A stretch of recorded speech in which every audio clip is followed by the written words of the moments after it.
नमस्कार मित्रांनो, माझं नाव आहे वेदांग आणि आजच्या व्हिडिओमध्ये काही केअर टिप्स सांगणार आहे मित्रांनो तुम्हाला बेलाच्या झाडासाठी. तर व्हिडिओला शेवटपर्यंत नक्की पाहा. सगळ्यात पहिले जी टिप आहे मित्रांनो ती आहे की जे बेलाचं झाड आहे तुम्ही समजा नर्सरी वगैरेपासून आणलं असेल तर काही दिवस तुम्हाला याला असंच ठेवायला पाहिजे. शेड एरिया वगैरेमध्ये ठेवा आठवड्याभरसाठी तरी. मग आठवड्यानंतर मित्रांनो याला आपण नवीन कुंड्यांमध्ये लावू शकता. समजा तुम्ही असंच लहानचं रोप घेतलं असेल आणि त्याची एवढीच हाईट असेल तर याला तुम्हाला एवढ्या स्पॉटमध्ये लावायला पाहिजे. असं नाही की तुम्ही याला एकदम या मोठ्या कुंडींमध्ये लावून दिला.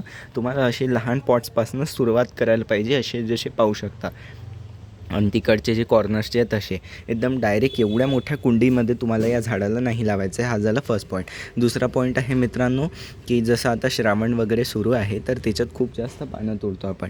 तर बेलाच्या पानाचे झाडाचे जे पानं आहे तुम्हाला जास्ती नाही तोडायचे आहे. तुम्हाला फक्त 40%च पानं तोडायला पाहिजे आणि मॅक्सिमम झाडावर पानं ठेवायचे आहे. समजा तुमचं रोप लहान असेल, समजा जमिनीत मोठं झाड असेल तर मग तुम्ही जास्त पण पानं तोडले तरी काही हरकत नाही. आणि पानं तोडताना असे डायरेक्ट फक्त एक पानं नका तोडू, त्या फांद्या सकट घ्या. म्हणजे ही जशी आता फांदी पाहू शकता ना, त्या फांदी सकट आपण मित्रांनो असायला कापून घेऊ, जेणे की याची चांगल्याने प्रूनिंग होऊन जाईल, म्हणजे कटिंग होऊन जाईल. जेणे की मित्रांनो याला जे आहे नवीन नवीन फांद्या फुटतील, अजून त्याला अजून जास्त पानं लागतील. तर ही टिप नक्की फॉलो कराल. पुढचं आहे की झाडाला खत कोणते टाकायचे, नायट्रोजन बेस खतं टाकायचे फक्त. तर त्याच्यासाठी शेणखत, वर्मी कंपोस्ट किंवा किचन बेस कंपोस्ट यूज करू शकता. या तिघांवर व्हिडिओ डिटेलमध्ये बनवून ठेवला आहे, नक्की पाहाल. तर या तिघांपैकी कोणतंही एक खत तुम्हाला हे पूर्ण वरची माती काढून घ्यायची मुळं दिसेपर्यंत. जसेच पांढरी मुळं दिसतील तर तेव्हा तुम्हाला ते शेणखत किंवा कोणतंही खत चांगल्याने टाकून द्यायचं आहे. खत चांगल्याने टाकून द्यायचं, त्याच्यावर माती टाकायची आणि परत त्याच्यावर चांगल्याने पाणी देऊन द्यायचं आहे. तर ही टिप नक्की फॉलो करायची आहे.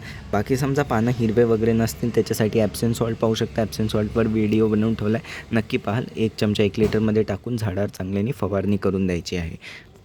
झाडाला जास्त पाणी नाही टाकायचं. फुल सनलाईट जिकडे येते तिकडेच तुम्हाला झाडाला ठेवायला पाहिजे, खूप चांगलं राहील. आणि पिंचिंग वगैरे पण तुम्ही तशी फॉलो करू शकता. म्हणजे याला असं वरतून तोडून यूज करू शकता, जेणे की मित्रांनो ही झाडाची पिंचिंग पण होईल, झाडाला ग्रोथ प्रमोट होईल. तर ही पण टिप नक्की फॉलो कराल. तशा प्रकारे मित्रांनो आपल्याला बेलाच्या झाडाची सिंपल केअर टिप्स घ्यायचे. कसा वाटला व्हिडिओ आवडला असल्यास व्हिडिओला लाईक, शेअर, सबस्क्राईब नक्की करा. मित्रांनो आता इथे खताची प्लेलिस्ट येत असेल त्याला क्लिक करून नक्की पहा. खूप चांगले ऑर्गॅनिक खतं सांगितलेले आहे. व्हॉट्सअपचा ग्रुप नक्की जॉईन करा. लिंक कमेंट डिस्क्रिप्शन दोन्ही याच्यात टाकून दिले. लिंकला क्लिक करून व्हॉट्सअपच्या ग्रुपमध्ये जॉईन व्हा. झाडासंबंधित प्रश्न त्या व्हॉट्सअपच्या ग्रुपवर तुम्ही मला विचारू शकता. धन्यवाद.